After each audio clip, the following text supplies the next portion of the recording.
Olá, meus irmãos, queridos, graça e paz do Senhor Jesus. Que bênção, que alegria nós podermos estar juntos aqui mais uma vez na nossa Escola Bíblica Selá, que tem esse nome porque nos convida a uma parada de reflexão, a uma pausa, a fim de que nós possamos dedicar o nosso tempo, dedicar a nossa atenção e o nosso foco às verdades preciosas da palavra de Deus. E nós estamos aqui em uma sequência, numa série que foi iniciada há 2 encontros atrás, falando sobre o tema geral, um novo tempo de comprometimento. E de fato é importante que a gente possa compreender qual seja o nosso chamado para esse tempo, para essa época, que é um chamado de fato ao compromisso, ao comprometimento. Como você já está vendo aí na nossa apresentação, hoje o nosso tema dentro dessa série é agora falarmos sobre o comprometimento com a piedade. E apenas para você lembrar, nós já tivemos aí 2 outros encontros, né? Nós abrimos com o comprometimento com a verdade. Depois, na última semana, nós tivemos com o pastor Jonas Moreno o tema, o comprometimento com a adoração. E agora, portanto, nós vamos tratar sobre este tema tão importante que é o comprometimento com a piedade. Você já deve ter percebido que eu coloquei como referência bíblica para essa nossa reflexão a carta que Paulo escreveu a Timóteo, primeira carta de Paulo a Timóteo. E eu coloquei assim mesmo, só o nome do livro, da epístola, sem referenciar um versículo específico, porque de fato nós vamos observar que na carta que Paulo escreveu a Timóteo, nos parece que Paulo tem sim a intenção de falar sobre a piedade. E a gente vai perceber que todos os capítulos, que são poucos, são 6 capítulos, todos os 6 capítulos dessa carta que Paulo escreveu a Timóteo, a gente vai perceber que Paulo menciona a piedade como que fosse, então, um fio condutor que está presente nos diversos assuntos que Paulo está tratando com Timóteo. Por isso que já a título de abertura, o que eu gostaria de fazer com você nesse instante é fazer a leitura destes versículos que nós selecionamos da carta que Paulo escreveu a Timóteo, para percebermos como em assuntos diferentes Paulo menciona ou Paulo tem em vista a piedade. Então vamos lá? Então o primeiro texto que nós vamos ler é esse do versículo 5 do capítulo 1. E eu gosto desse texto porque nos parece que na abertura Paulo aqui já expõe, já exibe qual é o seu intento, qual é a sua intenção. E ele diz assim: ora, o intuito da presente admoestação visa ao amor que procede de coração puro e de consciência boa e de fé sem fingimento. Então, repare, Paulo está dizendo que essa sua manifestação, essa sua carta a Timóteo, que ele aqui chama de admoestação, tem um propósito, tem uma razão de ser.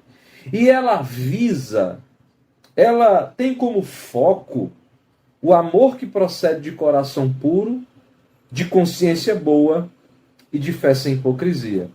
Então aqui, já na abertura da carta que Paulo escreve a Timóteo, é quase que nós temos aqui uma introdução que mostra que Paulo está escrevendo essa carta preocupado sim com a piedade. Porque coração puro, consciência boa e fé sem hipocrisia tem muito a ver com a ideia e o conceito de piedade, como a gente vai ver um pouco mais na frente. Nós vamos perceber em outros momentos dessa carta como Paulo elabora, como Paulo fala sobre a questão da piedade. No capítulo 2, o versículo 1 e 2, Paulo está falando já de um outro assunto, que é um assunto que diz respeito ao modo de proceder cristão frente às autoridades. E veja que ele diz: antes de tudo, pois, exorto que se use a prática de súplicas, orações, intercessões, ações de graças em favor de todos os homens, em favor dos reis e de todos os que se acham investidos de autoridade, para que vivamos vida tranquila e mansa, e repare, com toda piedade e respeito. Então, mais uma vez, Paulo tem em vista uma vida cristã que seja vivida nessa serenidade de uma sociedade ordeira, com piedade e respeito. Seguindo um pouco mais adiante, ainda no capítulo 2, Paulo agora já falando sobre a maneira que o cristão, o homem, a mulher, deve se portar publicamente, até mesmo em relação às suas opções de vestimentas. Ele diz assim no versículo 9: da mesma sorte que as mulheres em traje decente se ataviem com modéstia e bom senso, não com cabeleira frisada e com ouro ou pérolas ou vestuário dispendioso, porém com boas obras. E aí olha o parêntese: como é próprio às mulheres que professam ser piedosas. É claro que a gente não vai aprofundar o assunto que Paulo trata em cada um destes textos que eu estou mencionando. Paulo aqui não está se propondo a ser estilista, mas Paulo está mostrando qual deva ser a preocupação primeira. E aí ele, mais uma vez, traz a questão da piedade. Capítulo 3, nós temos aqui no versículo 16, uma das declarações mais profundas sobre o núcleo e o conteúdo do Evangelho.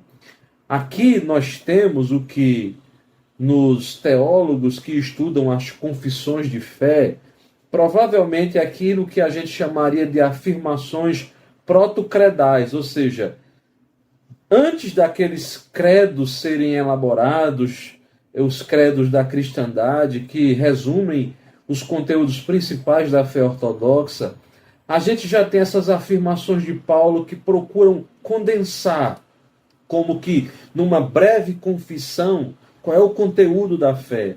E olha como Paulo elabora isso, olha a linguagem que ele usa. Ele diz assim: evidentemente, grande é o mistério da piedade. Olha que lugar Paulo coloca a ideia de piedade. E aí ele faz a afirmação: aquele que foi manifestado na carne, foi justificado em espírito, contemplado por anjos, pregado entre os gentios, crido no mundo, recebido na glória. É sim uma breve declaração de fé. É sim um versículo extremamente confessional. E veja como Paulo abre dizendo que este é o grande mistério da piedade. Com tudo isso, você já vai entendendo por que é que eu escolhi a primeira carta de Paulo a Timóteo para falar sobre o comprometimento com a piedade, porque ela está presente em vários contextos que Paulo está falando aqui. Para a gente seguir adiante, quando Paulo está falando agora sobre os deveres pessoais, aqueles compromissos que cada um deva ter em relação à sua prática de fé, ele diz no versículo 7 do capítulo 4: mas rejeita as fábulas profanas e de velhas caducas, exercita-te pessoalmente na piedade, pois o exercício físico para pouco é proveitoso, mas a piedade para tudo é proveitosa, porque tem a promessa da vida que agora é e da que há de ser.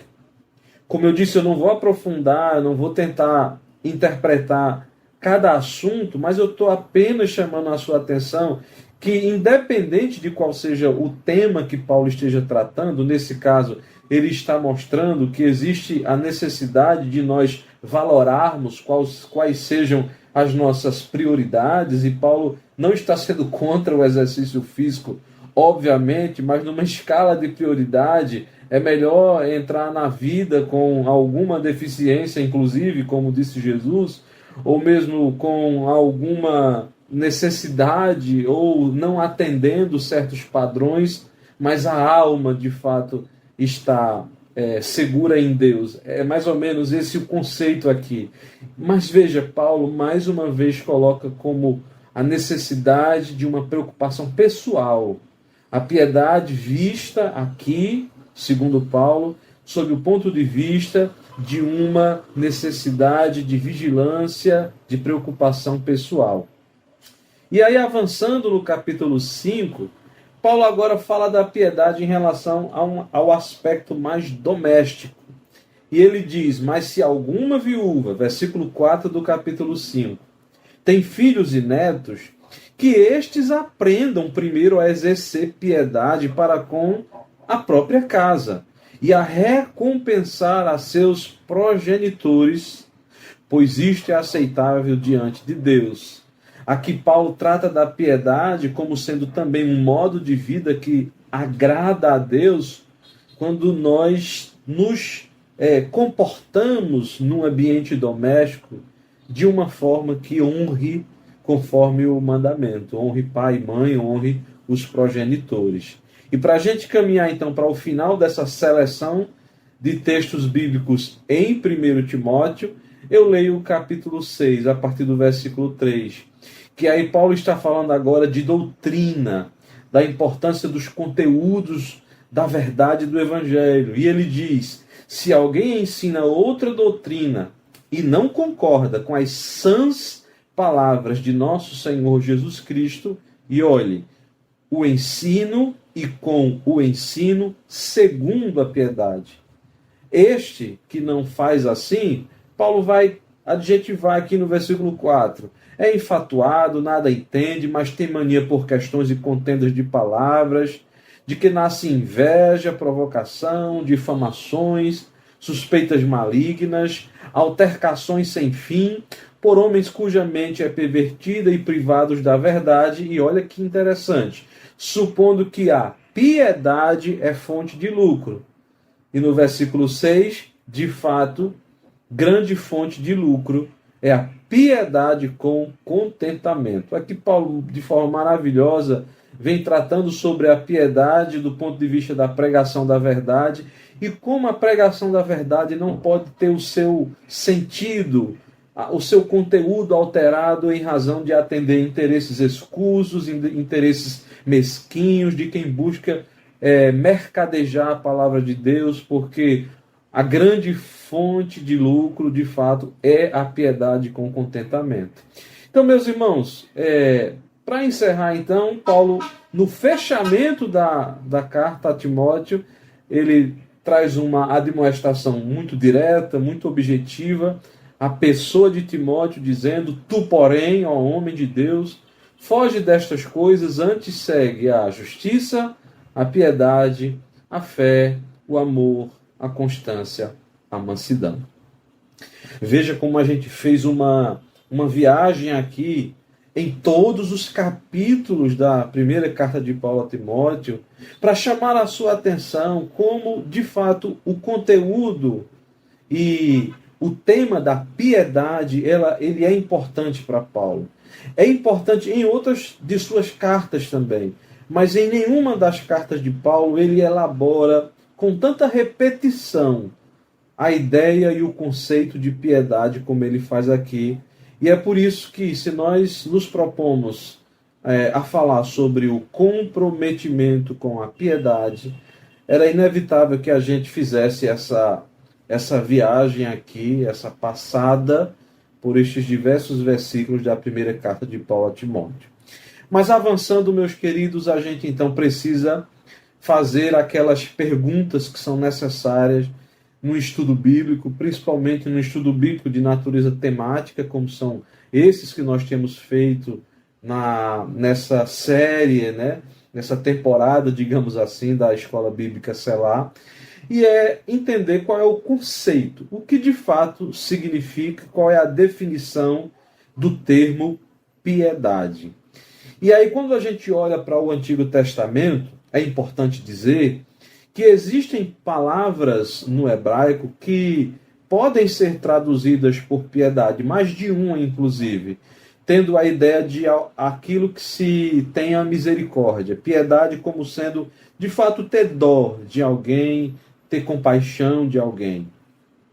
Conquanto haja palavras que podem ser traduzidas por piedade, mas no sentido de piedade como Paulo usa nessa carta que ele escreveu a Timóteo, talvez fosse melhor a gente compreender a ideia de piedade no Antigo Testamento com duas palavras que são muito importantes na teologia bíblica do Antigo Testamento. E eu vou começar aqui pela segunda. Por quê?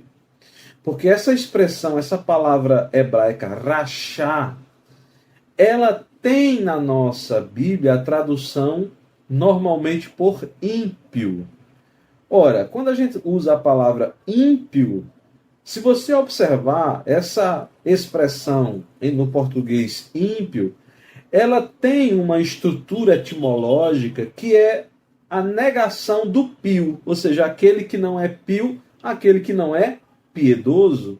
Então, o ímpio é exatamente o oposto do piedoso. Só que, no hebraico, o oposto de rachá, que é essa expressão que a gente tem aí, é o tzadik. E é a ideia daquele que é justo. Assim, a ideia de ser piedoso no Antigo Testamento, em que pese nós temos palavras que apontem para a piedade como, de fato, dó, compaixão, mas no sentido que Paulo usa aqui como sendo grande é o mistério da piedade, ou em outros versículos que nós lemos, está mais relacionado no Antigo Testamento à ideia do justo. O piedoso é aquele que é justo. E o justo, na teologia bíblica do Antigo Testamento, é aquele que está numa correta relação com Deus. E estar numa correta relação com Deus, em termos veterotestamentários, é estar em aliança. Ou seja, o justo é aquele que está em aliança com Deus e preserva e permanece nesta aliança. Quando a gente avança para o Novo Testamento, que, como sabemos, foi escrito em língua grega, um grego comum da época, a palavra que nós lemos aqui várias vezes em Timóteo por piedade é essa palavra grega eusebeia, que significa, sim, na ideia grega, estar numa correta relação, tanto com Deus como com o seu próximo. Então é interessante que guarda aqui uma relação com a ideia de justo. Por isso que falar do justo no Antigo Testamento é mais apropriado e se aproxima mais do conceito da piedade, conforme a gente encontra nos escritos paulinos e especificamente aqui em Timóteo. Porque eusebeia é uma característica, é uma qualidade daquele que conduz a sua vida em relação a Deus e em relação ao próximo de forma correta. E aí a gente avança para fechar essa sessão de definições para o termo que é mais próximo da nossa língua portuguesa, que é a expressão, o termo pietas, do latim. E a ideia de pietas do latim, que é, obviamente, de onde procede a expressão piedade, significa, principalmente no mundo romano, mundo religioso e filosófico romano, um ato de reverência e submissão às divindades. E mais, digamos assim, em algumas escolas filosóficas, o piedoso é aquele que consegue suprimir as paixões inferiores. Por isso que a ideia de piedade, principalmente na Idade Média, guardou muito relação com a ideia de contrição, com aquela pessoa que se contém, com aquela pessoa de autocontrole, com aquela pessoa submissa, obediente. Então, por isso que talvez até no nosso imaginário popular, o piedoso carrega aquela ideia daquela pessoa profundamente religiosa, daquela pessoa que não é tão expansiva, porque guarda um pouco relação com esse conceito latim da piedade como sendo aquele que se submete em contrição. Meus irmãos, uma vez que a gente compreende essa questão dos termos, eu preciso dizer a você da importância, e aí eu quero chamar bem a sua atenção, da importância do termo piedade na nossa tradição protestante. Talvez algumas pessoas não estejam tão habituadas com a ideia de piedade, mas a tradição protestante, ela olha para esse termo e usou esse termo de forma muito cuidadosa.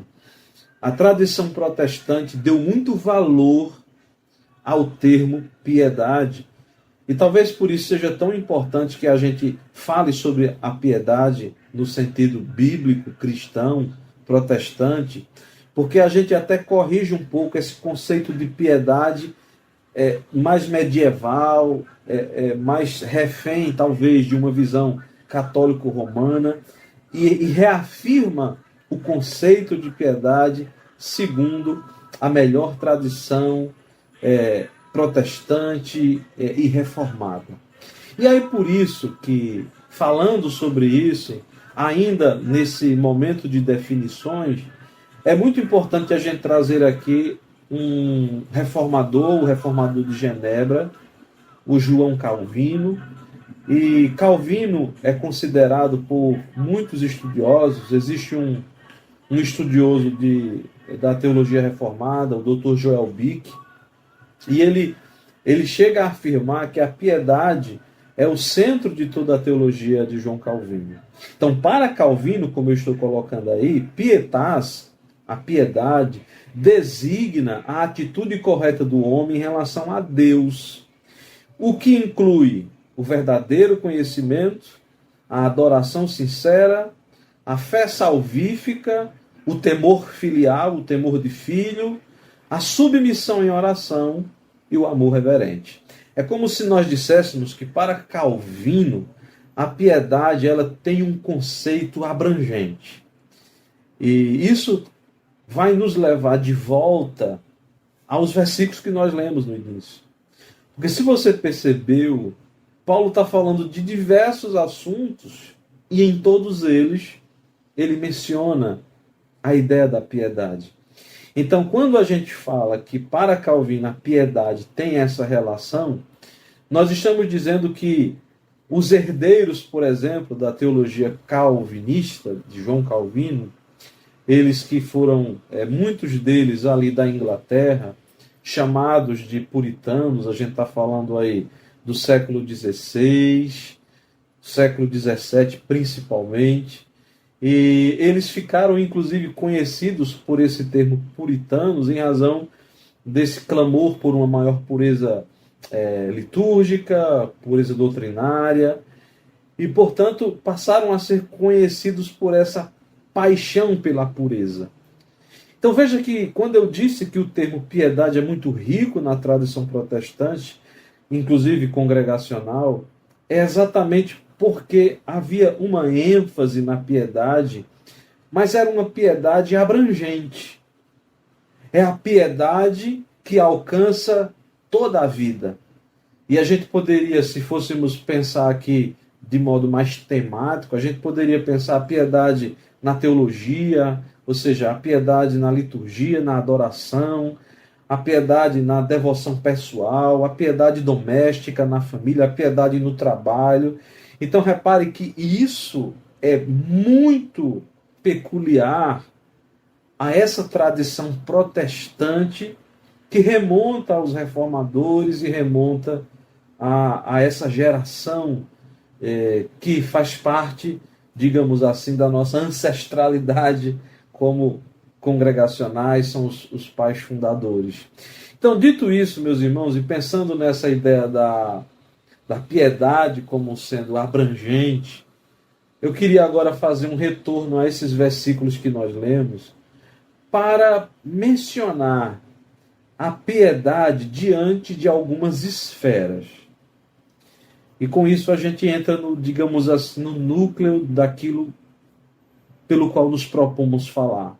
O comprometimento com a piedade nos colocará diante de algumas esferas, de algumas dimensões. E sendo aqui fiel ao conceito de piedade abrangente, como os reformadores falavam, a gente vai encontrar que é exatamente este o ponto pelo que, a razão pela qual o apóstolo Paulo menciona tantas vezes piedade na carta a Timóteo. O primeiro destas esferas, a que eu estou chamando aqui sua atenção, é a piedade diante das autoridades. Olha que interessante isso. É preciso que a gente volte ao texto. Veja que Paulo diz assim: antes de tudo, pois, exorto que se use a prática de súplicas, orações, intercessões, ações de graças em favor de todos os homens. É interessante você observar que quando Paulo diz eu exorto que se use a prática de, e aí ele fala súplica, oração, intercessão, ações de graça, o que Paulo está dizendo é que a gente deve usar todo tipo de oração em favor de todo tipo de homem, ou de todo tipo de ser humano. O que Paulo está dizendo é que o cristão que tem comprometimento com a piedade, ele não elege homens que não sejam alvos da sua oração. Seja a súplica, seja uma intercessão. Nem todos serão motivo de ações de graças, nem todos serão. Mas todos serão alvos da oração piedosa.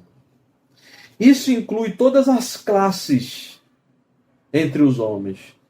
No versículo 2 ele enfatiza as autoridades em favor dos reis e de todos os que se acham investidos de autoridade. É claro que aqui não é o objetivo da gente pensar sobre a forma que a sociedade se organiza, os regimes de governo. Não é isso o ponto aqui. O ponto aqui é que, pensando na vida cristã, nós devemos ter essa postura de piedade diante das autoridades. Aqui Paulo fala de oração, para que seja possível viver uma vida tranquila, mansa, para que seja possível uma vida piedosa.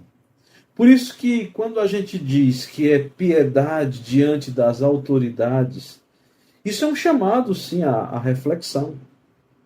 A gente precisa refletir se a nossa participação social ou política, independente de qual seja o chamado de cada um, a função de cada um, se a gente reflete a piedade bíblica nestas nossas relações. Nós sabemos que vivemos dias difíceis, desafiadores. Nós sabemos que lidamos com governos injustos, com governos corruptos, mas nós devemos sempre fazer a reflexão como eu tenho me portado diante das autoridades humanas, como quem tem comprometimento com uma vida cristã piedosa. A gente teria muito a falar sobre isso aqui, mas é apenas para a gente pontuar a piedade abrangente. E não há nenhuma esfera da nossa vida onde a gente possa dizer assim: vou colocar meus valores cristãos aqui de lado e aqui eu vou lutar com as armas que todos usam. Como cristão, não.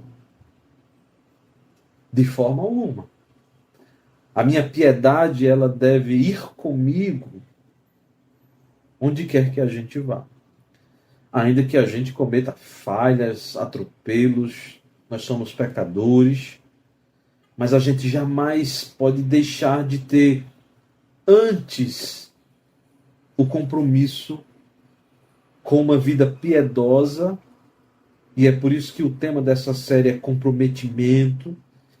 Comprometimento com a piedade é algo que deve vir antes do que qualquer fidelidade ideológica, partidária ou a quem quer que seja. O nosso compromisso é antes com Deus, com sua igreja, com seu povo, a fim de que reflitamos diante das próprias autoridades o que é uma vida cristã piedosa. Esse é o primeiro ponto. Mas avançando, meus queridos, a piedade também, ela deve estar presente neste compromisso, neste comprometimento com a piedade diante da família. Olha que interessante isso aqui. A gente está falando da piedade, falamos da piedade diante das autoridades. Então, a vida cristã se apresenta para o mundo. É uma piedade que se apresenta de forma pública. São os valores, é aquilo que a gente confessa como a nossa fé, é o nosso comportamento. Lembra-se das definições de piedade? É o modo correto de se comportar, de falar, de enxergar, de valorar as coisas, de tratar o outro. Mas essa piedade que deve se mostrar ao mundo diante das autoridades, ela primeiro precisa se mostrar dentro de casa. Porque se a gente não é piedoso, digamos assim, no âmbito doméstico, eu pergunto, de que valerá a nossa piedade para o mundo se a gente se torna um monstro dentro de casa? Não é sem razão que Paulo, falando sobre isso, ele tratando aí de um assunto muito tópico, né, que é a relação das gerações com os mais velhos, ele diz, olha, se alguma viúva tem filhos ou netos, que estes, olha que interessante, aprendam primeiro a exercer piedade para com a própria casa e a recompensar seus progenitores. Piedade tem a ver com essa correta relação diante de Deus e diante dos homens. E diante dos homens, antes de qualquer coisa, é estar diante dos nossos. Porque não há possibilidade de vida cristã autêntica, genuína, íntegra, que se apresente de uma forma dentro do lar e de outra forma fora. Eu acho isso tão profundo, porque quando Paulo fala sobre exercer piedade, é exercer a vida cristã na sua integralidade, de forma profunda, visceral. E ele diz que fazer assim é algo que se torna aceitável diante de Deus. Deus se agrada disso. Por isso que o mandamento honrar pai e mãe é aquele que vem carregado com a promessa de uma vida longa. Deus se agrada disso. Então a gente é chamado a exercer e a ter compromisso com a piedade também no âmbito da família. Olha como é interessante isso. É por isso que quando eu mencionei aqui de que os puritanos, como herdeiros dessa teologia da piedade de Calvino, eles foram tão, às vezes, meticulosos nisso. Eram homens que buscaram uma vida de santidade doméstica, santidade no lar. Isso é muito importante. Mas para a gente avançar, a santidade também nos apresenta um desafio, e a piedade nos apresenta uma outra esfera, que é a piedade diante das riquezas. Por que é importante falar nisso aqui? Porque a declaração talvez mais contundente de Paulo e aquela que mostra bem o perfil de Paulo, o perfil argumentativo de Paulo, é essa quando Paulo vai fazer aqui um trocadilho, porque Paulo está preocupado com a pregação do Evangelho e está falando, denunciando aqueles que pregam o Evangelho mas distorcem. E distorcem com a finalidade de alcançar seus interesses.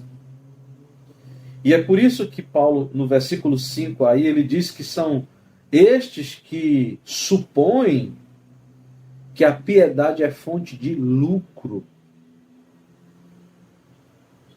Ou seja, são aqueles cuja pregação do evangelho não é, e aí olha essa expressão do versículo 3, segundo a piedade.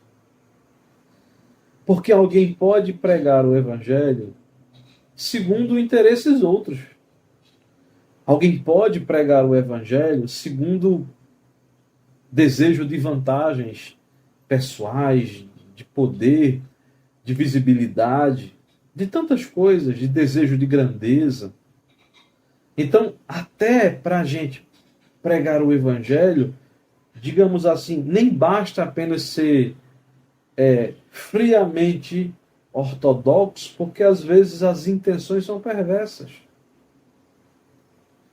E aí, no versículo 6, Paulo faz um trocadilho bem ao estilo paulino mesmo, argumentando assim, revertendo, digamos, a ideia do adversário, quando ele diz, de fato, grande fonte de lucro. Isso sim é lucro.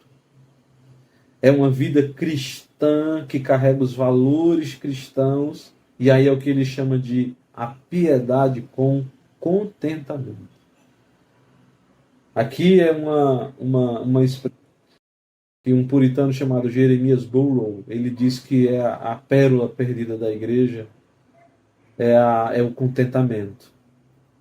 Ou seja, a vida cristã não preguiçosa, não que não deseje crescer em áreas da vida, não é isso. Mas é uma vida cristã que está livre dessas prisões, dessas amarras, que tem e traz para a vida como se o grande objetivo da vida fossem aqueles alvos que o sistema pecaminoso e mundano tem colocado. Não.